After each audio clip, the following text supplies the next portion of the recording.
La France, protégez-nous, hein. Oh, je me suis chié dessus. Mousse, il est là pour mettre en lumière les mauvaises personnes, les fous. Faites entrer les gros tarés, du savoir il vous éclabousse. Mousse, mettez-vous à l'aise car là, on va se régaler. Mousse, abonnez-vous et likez si vous avez kiffé. Ouais, c'est Mousse, bienvenue aujourd'hui pour une nouvelle vidéo, j'espère que tout le monde va bien, messieurs, dames, on se retrouve aujourd'hui pour la suite de la vidéo de mardi. On va parler bien évidemment de ce qui se passe à Dubaï avec les influenceurs.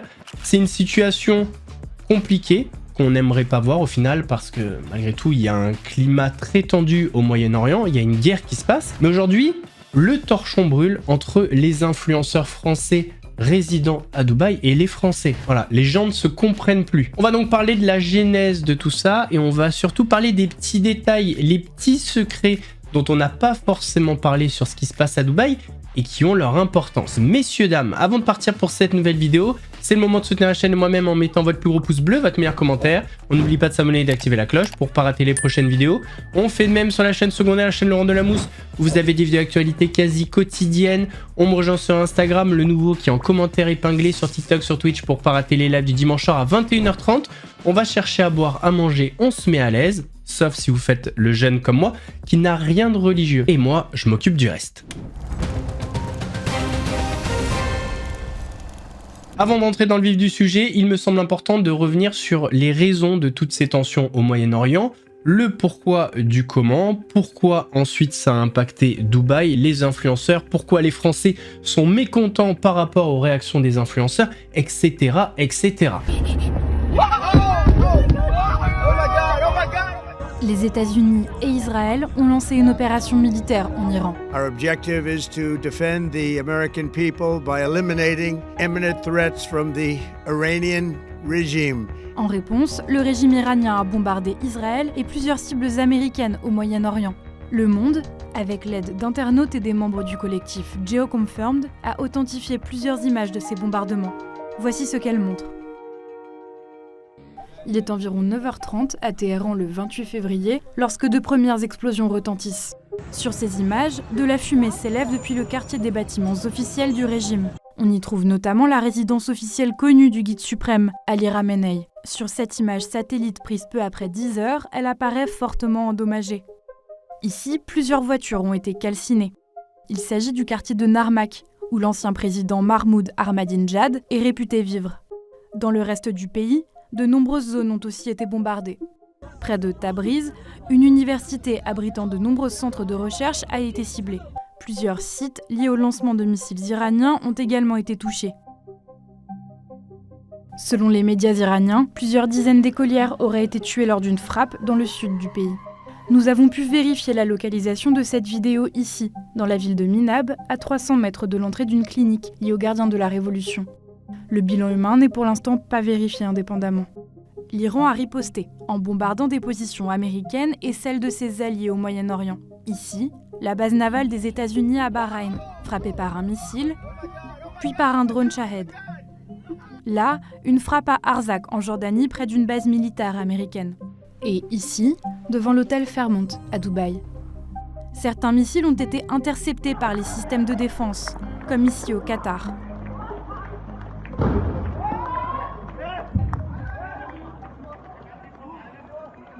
Le régime iranien a aussi lancé des représailles contre Israël. À Tel Aviv, les sirènes antiaériennes ont retenti et les dispositifs d'interception de missiles ont été actionnés. Lors d'une allocution, Donald Trump a appelé à un changement de régime. Finally, to the great proud people of Iran, I say tonight that the hour of your freedom is at hand. When we are finished, take over your government. It will be yours to take. Emmanuel Macron a alerté sur les dangers de cette escalade et appelé le régime iranien à mettre un terme à son programme nucléaire et balistique.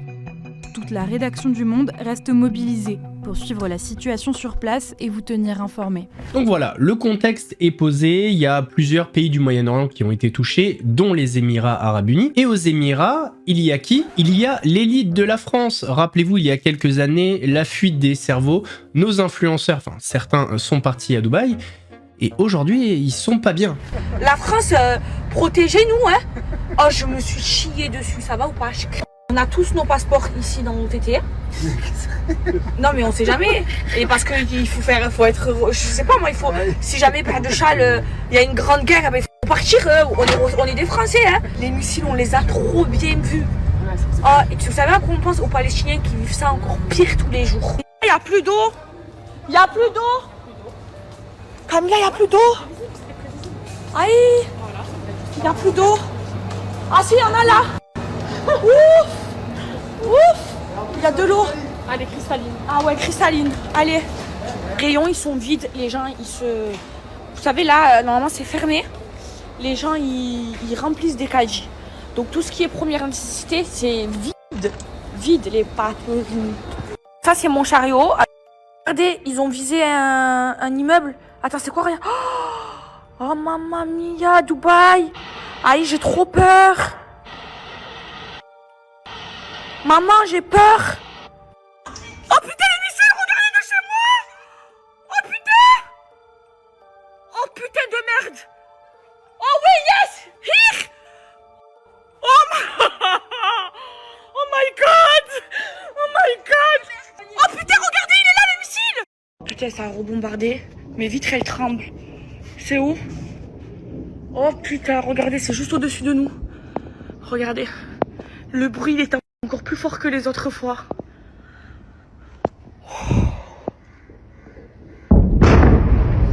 Oh non, j'ai trop peur. Ya Rabbi, protège-nous. Ya Rabbi. Ya Rabbi. Ouais. Tu entends? Quoi? Là. J'ai trop peur. Oh là, je me cague dessus. Je tremble, vous voyez le nuage de fumée? C'est explosé juste à côté de chez moi. Oh, je tremble. Regardez, même. Je tremble, vous voyez le nuage de... Alors c'est pas la seule Maeva à avoir fait des stories sur sa situation à Dubaï. Faut quand même se rendre compte d'une chose, c'est que toutes ces stories ont généré de l'argent. Le sensationnel, ce business autour de la guerre, bah, comme son nom l'indique, c'est un business, ça génère de l'argent, ça faut en avoir conscience. Et le premier reproche qu'on peut faire à Maeva Ghanem, c'est d'en avoir rajouté. Certes, il y a eu des débris, il y a eu des trucs, etc. Mais ça a l'air beaucoup plus grave quand tu regardes les stories de Maeva Ghanem que la réalité. Et ça, pourquoi, encore une fois, on en revient au sensationnel, les vues, etc., l'argent. Là où l'opinion publique a commencé un petit peu à basculer, c'est à la suite de prises de position d'influenceurs influents français, et notamment le plus gros youtubeur français, Thibaut InShape, qui avait tweeté ceci. Il avait donc tweeté « Les influenceurs de Dubaï, finalement, on est bien en France, n'est-ce pas ?» C'est quand même un tweet qui a été vu 9,4 millions de fois. Un tweet qui avait beaucoup énervé certains influenceurs à Dubaï, dont Nabila, qui lui avait répondu « Pauvre homme », parce que certains ont pris son tweet comme s'il se réjouissait de la situation, alors que la volonté de Thibaut, c'était pas ça, c'était plutôt de mettre le doigt sur une certaine démagogie, une hypocrisie de certains influenceurs et influenceuses qui ont de nombreuses fois critiqué la France, puis qui la sollicitent aujourd'hui pour être sauvée. L'autre influenceur, mais c'est plutôt un créateur de contenu au final qui a beaucoup fait parler et qui s'en est pris aux influenceurs et influenceuses de Dubaï, notamment à Maeva Ghanem, c'est Bastos. Et pour le coup, Bastos y est allé beaucoup plus fort que Thibaut InShape. Ah bah oui. C'est pas comme ça la vie, hein. C'est pas comme ça la vie. Tu peux pas chier sur la France, chier sur les Français toute l'année. Oui, c'est tous des schlags, des pédophiles, des grosses merdes. Et j'invente rien. Des gens pas instruits, des gens pas éduqués, des voleurs. J'invente rien. Tout ça, ils l'ont dit. Tout ça, c'est leurs mots et je vais les tous les retrouver. Allez vivre ailleurs, ne pas participer au système. Allez réinjecter tout l'argent que tu gagnes grâce à eux dans une économie étrangère, de salopards qui plus est. Et puis venir pleurer à la fin, pour être rapatrié quand c'est Macron qui rapatrie, c'est nous qui payons, encore une fois. Hein. Voilà, c'est nous qui payons, c'est le contribuable. Non, nous, on n'est pas d'accord. Voilà, on n'est pas d'accord. Ce qui est trop marrant, c'est que ces gens-là, par intérêt, pas par compréhension, pas par connaissance géopolitique, de quoi que ce soit, oui, Israël est le diable. Aujourd'hui, c'est Israël qui est en charge, d'empêcher que des missiles atteignent Dubaï. C'est hilarant, c'est hilarant. Alors les gens, s'il vous plaît, qui répondent à ces stories en disant « Oui, mais c'est Israël qui a commencé, le pompier pyromane. » Écoute, tu veux soutenir l'Iran ? Je t'invite à y vivre. Tu veux soutenir le gouvernement iranien ? Je t'invite à... C'est que des femmes hein, qui me suivent. Je t'invite à y vivre. Voilà. Et à nous laisser ici tranquilles entre gens pro-liberté. Et je répète, pour ceux qui n'ont pas compris, ce n'est pas Bastos là qui vous humilie, qui vous traîne dans la boue. Ce n'est pas Bastos. Bastos, il explique, il décrypte. Voilà, il traduit. C'est pas Bastos qui se charge de vous étaler du goudron et des plumes. Non. C'est Dieu. Le Dieu que, pour quelques vues sur vos snaps de merde, vous prétendez vénérer. Dieu, il a jamais, dans n'importe quelle religion, incité à son prochain, à critiquer d'où on vient, à chier sur les gens qui nous font vivre, etc. Jamais. Voilà. Donc Dieu, là, il vous répond. Il vous met face à vos contradictions. C'est comme ça. Et c'est ça, réellement, que les Français reprochent à ces influenceurs-là. En fait, c'est pas tant le fait qu'ils vivent à Dubaï, même si certains ont la haine de Dubaï et des Émirats Arabes Unis en général, ça faut quand même l'avouer. Mais en fait, ce qui dérange surtout, c'est le discours. Et à tous les influenceurs, influenceuses qui se cachent derrière « non, mais nous, on n'a jamais dit ça », etc., il y a quand même beaucoup d'extraits qui reviennent. Il faut savoir qu'il y a une différence entre ce qu'on montre sur les réseaux et la réalité. Quand les caméras sont coupées, vous, moi, les Français en général, pour beaucoup d'influenceurs, on est des merdes. On est des moins que rien. Des gens qui ont raté leur vie. Et encore, chacun a le droit de penser ce qu'il veut. Encore, il n'y a pas de souci. Maintenant, la vraie question, c'est est-ce que eux sont honnêtes? Pour quelles raisons ils sont partis à Dubaï? Ça, ils le disent pas forcément. Alors oui, il y a la sécurité, etc. Mais la vraie raison, on va pas se mentir, la raison numéro 1, en général, c'est les impôts, c'est l'argent. Ça, ils ont du mal à l'avouer, mais on a des petites vidéos quand même. Incroyable. Je veux tout niquer, je veux me casser de la France. Moi non plus, je sais pas remplir ma fiche d'impôt, hein, faut pas croire. Et donc racontez un peu, qu'est-ce que vous faites ici, à part... On se fait des restos. C'est magnifique. Vous gagnez combien de fric par an? C'est pas possible. Moi, je gagne 300 000 € par mois. Putain, j'ai failli avoir un malaise vagal. J'ai fait 10 ans d'études et là tu me racontes ça comme ça? Et donc cette vie là comme ça, vous la coulez douce, à rien foutre, c'est pas... Vous avez pas honte un peu? Non, honte de quoi? Honte de quoi? On travaille, hein. Tu travailles, chérie. C'est quoi ça? C'est du travail, être influenceur. Ça prend du temps.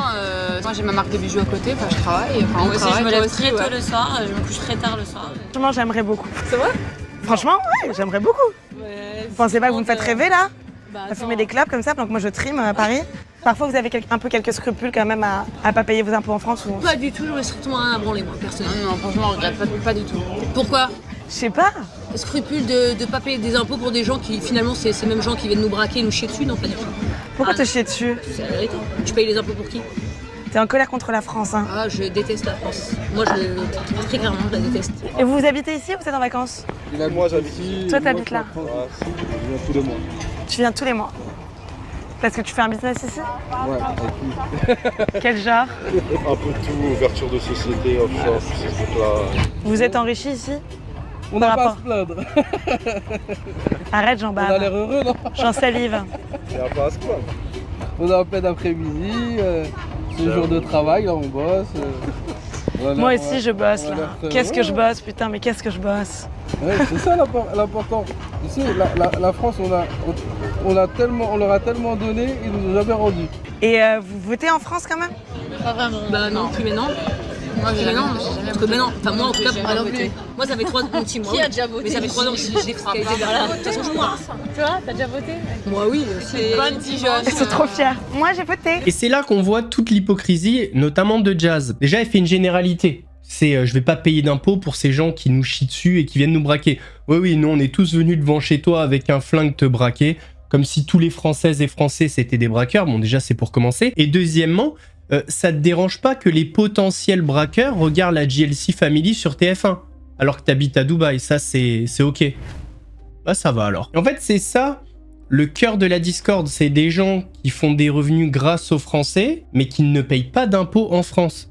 Et c'est tout ça le problème, et c'est ce qui crée pas mal de tensions. On l'a vu sur le plateau de TBT9. Tous les gens qui vous regardent et tous les gens qui achètent vos produits, c'est uniquement des Français. Vous n'avez aucune audience à l'international. Tout l'argent que vous prenez, aussi, et nous, on n'a jamais ça vient des Français. Et c'est ça le problème. C'est que l'argent vient des Français, mais vous ne le redonnez pas aux Français, ou même pas en partie. Vous ne contribuez pas. On aime Dubaï. Non, j'ai dit... N'importe qui d'autre qui part. Non, j'ai dit on aime Dubaï pour certaines raisons, et ça nous regarde, on ne fait de mal à personne lorsqu'on part. Mais t'es d'accord que c'est on pour te fait pas de mal quand on part à Dubaï. C'est pour l'argent, t'es d'accord. Et quand on vient ici, on se fait soigner, on paye les soins. Non mais ok, mais t'es d'accord que on t'es ne parti profite pour pas l'argent. de tes impôts, par exemple. T'es d'accord que t'es Moi, parti pour ne pas payer d'impôts. Dis-le. Moi, je paye Dis pour que mes t'es enfants. parti pour ne pas payer d'impôts. Non, je suis partie effectivement pour les impôts. Je t'ai dit que c'était une des raisons. Mais elle a dit tout à l'heure. Je te l'ai dit que c'était une des raisons. Mais tu entends que ce que tu veux entendre. Non, après je respecte tout le reste, mais dis la vérité. Non mais dis la vérité. Non, mais moi, je te l'ai dit, la vérité. Il y a en partie les impôts, il y a la sécurité, il y a le côté très paradisiaque, il fait beau tout le temps. Les gens sont vraiment cool, accueillants. Ici, un petit peu tendu. Bon, sauf avec les homosexuels, donc, visiblement. Ça, oui. Mais ça, c'est pas grave. Et tu comprends que pour les Français qui t'ont fait naître à la télévision, dans les émissions de télé-réalité... Mathieu, t'avais une question. Tu comprends, je dis que pour tous les Français qui t'ont vu naître dans les émissions de télé-réalité, enfin, qui ont voté pour vous faire gagner, enfin, vous êtes nés sur la télé française avec les Français, dès que vous avez eu un peu d'oseille, plutôt que d'en reverser éventuellement à des Français, plutôt qui en ont besoin, vous êtes parti pour garder 100%. Mais je te dis qu'on n'est pas... En fait, toi, tu es borné là-dessus en te disant ils sont partis que pour les impôts. C'est que pour les impôts. Tu ne connais pas notre vie. Tu ne sais pas ce qu'on a subi aussi. Effectivement, on montre toute notre vie sur les stories. Ça a des répercussions. Tous les gens riches vont à Dubaï parce que je ne connais pas leur vie. Alors ça, c'est un argument sans en être un. Parce qu'effectivement, tu gagnais beaucoup d'argent, tu montes ta vie sur les réseaux sociaux, donc tu peux être la cible de homejackers, de cambrioleurs, etc., etc. Mais il y a plein de contre-exemples. En France, il y a des très gros créateurs de contenu qui gagnent plus que des influenceurs. On pense à des Squeezie, des Thibaut InShape, etc. Et pourtant, ils vivent toujours en France. Après, encore une fois, chacun vit où il veut. On a tous la liberté de vivre où on veut dans le monde. Mais il y a une règle fiscale en France qui est la même pour tout le monde. Et vous, si un jour vous avez un business à l'étranger, mais que votre clientèle est française, eh bien vous devez payer vos impôts en France, ce qui n'est pas le cas pour ces influenceurs. C'est-à-dire que vous ou moi, enfin non, je rigole, pas vous et moi, parce qu'on n'achète pas leurs conneries. Déjà, on les suit pas, et puis on va pas se faire berner par des produits qu'ils vendent. Mais on va dire qu'il y a des Françaises et des Français qui travaillent dur tous les jours, qui dépensent leur argent pour leur placement de produits, et cet argent, eh bien, n'est pas injecté dans l'économie française. Il est gagné en France, mais il va atterrir sur des comptes aux Émirats Arabes Unis.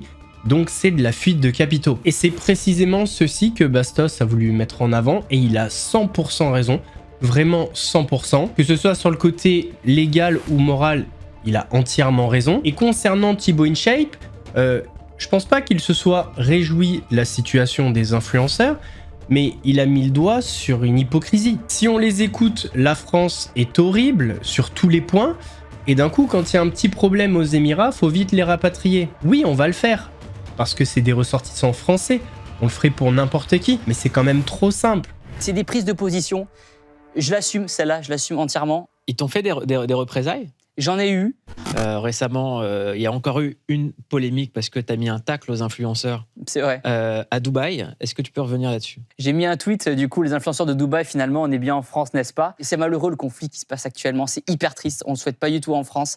Il y a des gens qui sont bloqués à Dubaï. Il y a mon frère, par exemple, qui est bloqué en Thaïlande, en l'occurrence. Il y a des gens qui sont bloqués, il y a des gens qui sont décédés suite à ça. Et ça, c'est dramatique, c'est une catastrophe.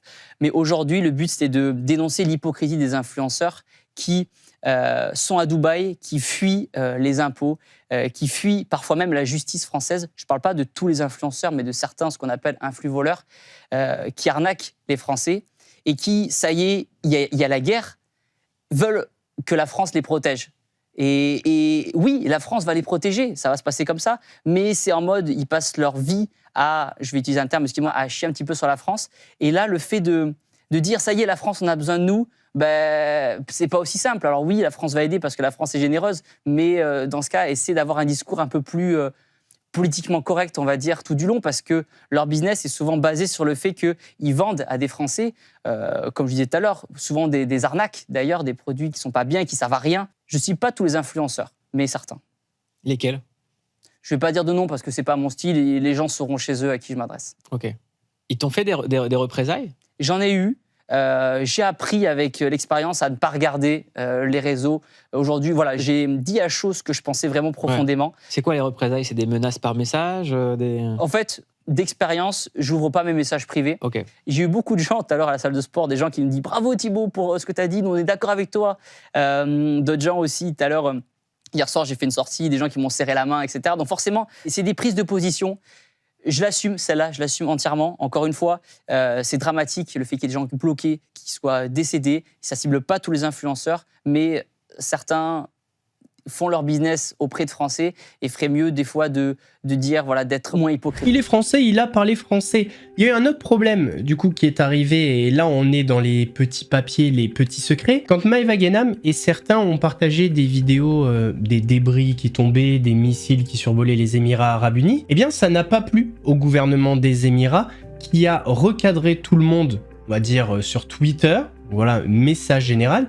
Mais ça s'est pas arrêté là. Donc le message, c'est celui-ci. Le parquet met en garde contre la publication ou la diffusion de rumeurs et d'informations provenant de sources inconnues via les réseaux sociaux ou tout autre moyen technologique en raison des conséquences que cela peut entraîner, notamment la propagation de la confusion et des atteintes à la sécurité et à la stabilité de la société. Le ministère public souligne en outre la nécessité de s'informer uniquement auprès de sources officielles et accréditées et de s'abstenir d'être influencé par un contenu publié ou diffusé sans vérification. Toute personne qui partage ou republie du contenu provenant de sources inconnues est passible de poursuites judiciaires conformément à la législation applicable, même si elle n'est pas le créateur original de ce contenu. Soyez vigilants et informés. L'information est une responsabilité et la propagation de rumeurs est un crime. Et c'est pour ça que le lendemain, on avait des influenceurs en mode « les Émirats, c'est génial, tout ça », comme par exemple Laurent Billionnaire. We love Dubai. We feel safe here. We have faith in God. So everything is fine. Donc je disais, quand on voit tous les missiles qui passent au-dessus de nos têtes et qui ont réussi à être interceptés, vraiment on n'aurait jamais pu imaginer que Dubaï puisse être préparé à ça. Et finalement, en fait, le pays, il l'assure quoi. Enfin, je touche du bois, je me dis j'espère que tout ça va s'arrêter, même si là, à l'heure où je vous parle, la situation, c'est le bordel dans plein d'autres pays aux alentours, que ce soit le Moyen-Orient, avec l'Iran, les États-Unis, l'Israël, tout le monde, ça y est, tout le monde est touché, hein, plus ou moins par ce qui se passe. Donc, on ne sait pas si ça va être pire, on ne sait pas si ça va se calmer. En tout cas, ça part dans tous les sens. Mais honnêtement, là, je touche du bois. Dubaï a vraiment assuré notre sécurité jusqu'à aujourd'hui. En tout cas, c'est incroyable. C'est vraiment incroyable de bien avoir appris sa leçon. En vrai, les influenceurs en ont fait des caisses avec ce qui se passait à Dubaï. C'est pas si grave que ça. Enfin, beaucoup moins que les stories de Maëva Guénam. Mais la leçon a bien été apprise. Parce qu'il faut savoir que ces vidéos sont à la suite du post sur Twitter. Et apparemment, certains influenceurs, voire peut-être tous, auraient reçu un mail. Ça a calmé tout le monde. Parce que là-bas, ils rigolent pas. Hein. Déjà, tu te prends une grosse amende. Pourquoi pas de la prison? Et à Dubaï, enfin aux Émirats, ils en ont rien à foutre des influenceurs. Ils te mettent dans un avion, tu dégages. La vie, elle continue. Et ça, on sait qu'il y a anguille sous roche et que le gouvernement des Émirats est intervenu parce que certaines influenceuses ont un petit peu vendu la mèche. On a été réveillés là par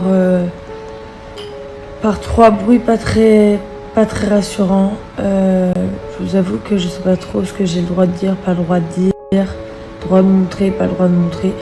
Donc je vais fermer ma bouche, je pense que ça va être préférable, pas m'attirer encore des problèmes en plus.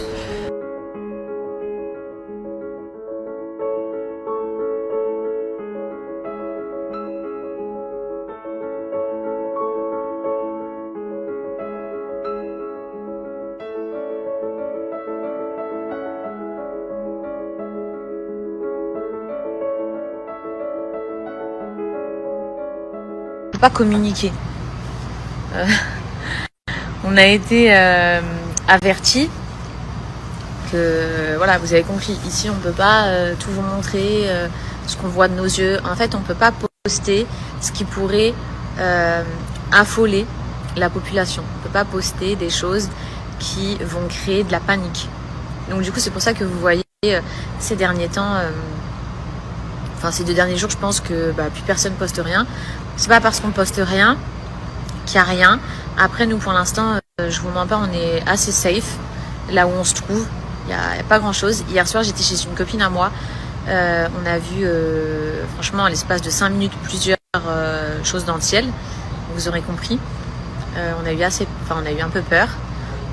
On s'est pris un flash énorme dans la tête, dans le ciel. On ne sait pas ce que c'était. Après, on a entendu 2-3 ambulances qui arrivaient, donc on a un petit peu flippé, mais on n'a pas eu de nouvelles par rapport à ce qui s'était réellement produit pas loin de chez elle. Et du coup, voilà les filles. Il y a une volonté effectivement de ne pas affoler les populations, ça se comprend. Mais d'un autre côté, on se dit, on a l'impression que le gouvernement essaie de masquer certaines choses. Et on en vient à un des problèmes des Émirats Arabes Unis, c'est la liberté d'expression. Et pourquoi le gouvernement veut contrôler ce qui est publié sur Internet? Tout simplement pour les touristes. Le tourisme aux Émirats Arabes Unis a explosé depuis 5-6 ans. C'est simple, en 5 ans, le nombre de touristes internationaux a presque quadruplé. C'est passé de 7 à 8 millions en 2020 à plus de 27 millions en 2025. Aujourd'hui, le tourisme aux Émirats Arabes Unis, ça représente 13% du PIB. Donc, quand on a posé ça sur la table, on comprend qu'il y a une volonté de rassurer les touristes et également les résidents. Parce que le fait qu'il y ait très peu d'impôts sur les sociétés, le fait qu'il n'y ait pas d'impôts sur les revenus aux Émirats Arabes Unis, d'après vous, c'est quoi? En fait, c'est des cadeaux, c'est un moyen d'attirer des gens aux Émirats. Donc si le pays ne devient plus sûr, même s'il y a ces avantages fiscaux, peut-être qu'il y aura moins de personnes et forcément ça va avoir un impact sur l'économie. Donc le contrôle de l'information, le contrôle de l'image des Émirats à l'international, c'est ultra important, c'est stratégique. D'ailleurs, preuve en est que les Émirats ne rigolent pas du tout avec les vidéos, Maeva Ghenam a été convoquée par la police à Dubaï. Il vient de m'arriver une dinguerie. Premier pas je parle et là la police qui m'appelle, qui me convoque.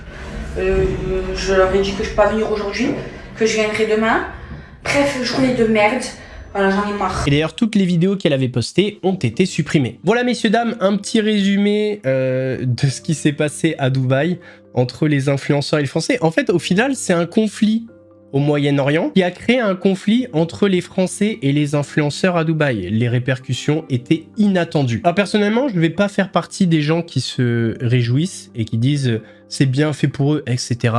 Ça reste des humains. En fait, ce qu'il faut se dire, c'est que les influenceurs à Dubaï sont insignifiants. La plupart des expats là-bas vivent leur vie convenablement, sans faire d'histoire, sans se snapper, etc. Il y a des entrepreneurs, des chefs d'entreprise qui, on va dire, font la fierté de la France. Faut pas tout mélanger. Maintenant, j'espère que ça va faire prendre conscience à ces influenceurs, influenceuses qui chient régulièrement sur la France, qu'en France, on a aussi des qualités et on a aussi des chances. Maintenant, je me dis que vu la réaction des Français à leur égard, pas sûr que leur opinion évolue positivement à l'égard de la France, des Françaises et des Français. Mais en même temps, est-ce qu'on n'en a pas rien à foutre, en vrai? D'ailleurs, j'ai vu un truc, je suis pas sûr de l'information, à vérifier. Si vous avez des infos, n'hésitez pas à le mettre en commentaire. Mais apparemment, si vous êtes rapatrié comme ça, s'il y a un conflit, vous avez 2 mois pour payer, c'est pas gratuit. Apparemment, si vous avez l'info, n'hésitez pas à me le dire en commentaire. N'hésitez pas à me donner votre avis aussi sur tout ça. J'espère en tout cas que la vidéo vous a plu. Si c'est le cas, votre plus gros pouce bleu, votre meilleur commentaire. On n'oublie pas de s'abonner et d'activer la cloche pour pas rater les prochaines vidéos. On fait de même sur la chaîne secondaire, la chaîne Laurent Delamousse, où vous avez des vidéos d'actualité quasi quotidiennes. On me rejoint sur Instagram, le nouveau, sur TikTok, sur Twitch pour pas rater les lives du dimanche soir à 21h30. Nous, on se donne rendez-vous mardi pour une nouvelle vidéo. En attendant, prenez soin de vous. Mousse vous salue. Mousse, mousse, c'était chaud, c'était flou, mais on a mis la loupe. Les fous, les relous, ceux qui parlent beaucoup. Ici on éclaire tout, même ceux qui fait grincer les dents. Si t'as kiffé, balance un like. Abonne-toi, rejoins la clique. Active la cloche, on remet ça bientôt et crois-moi. La suite va faire du bruit.